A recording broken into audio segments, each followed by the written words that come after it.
Can you tell me a little bit about Aussies and how and why you got into breeding them?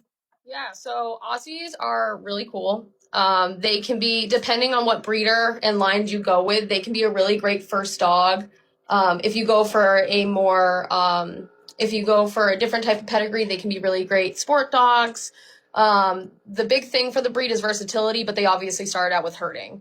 That is their main purpose. And it's mostly duck, sheep, cattle, sometimes goats.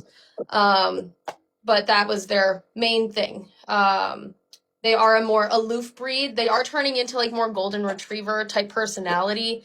And I can say as someone who's in New England, it's more realistic for this area and for the dogs in this area. If you're in Florida, Florida is not much different for like what dogs are expected to go to bars and do all these different things. Yeah. My preferred temperament is I like aloof in the sense that they don't need to go up to and say hi to people, but like if I let them say hi, they're like, cool, this is great. But I'm their main focus 24/7, and that's how they should be. They should be very handler focused. I started out with dogs, with rescues mainly. I actually used to work with a rescue, and I would take home behavioral cases or like the old dogs that were on hospice type deal. And then I ended up rescuing a puppy that I was like, I kind of want to do some fun stuff with you. That was my little Tucker, mixed breed.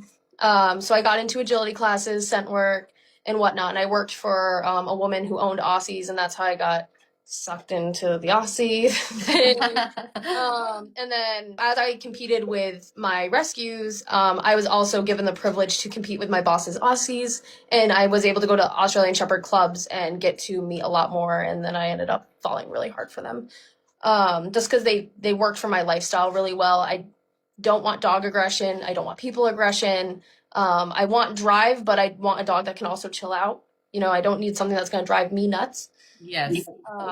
But again, that is going to come down. Some of that is line dependent. If you go for more stock heavy lines, they're going to have a higher mental and energy need. Where like if you go to a breeder that mainly only focuses on conformation, those dogs are usually a tad bit more lax. What does stock heavy mean? Those are dogs that are probably like still on a farm.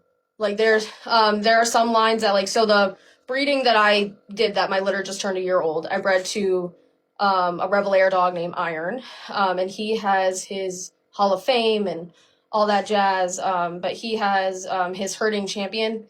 And if you look behind his pedigree, he has a lot more intense stock dogs behind him, and that just essentially means that like they have their champion in herding as well, and that's working like ducks, sheep, cattle, and certain kennels are still very focused on herding, and other kennels are not. So if you go to a kennel that's going to be more focused on herding or drive in general, you're going to get more drive.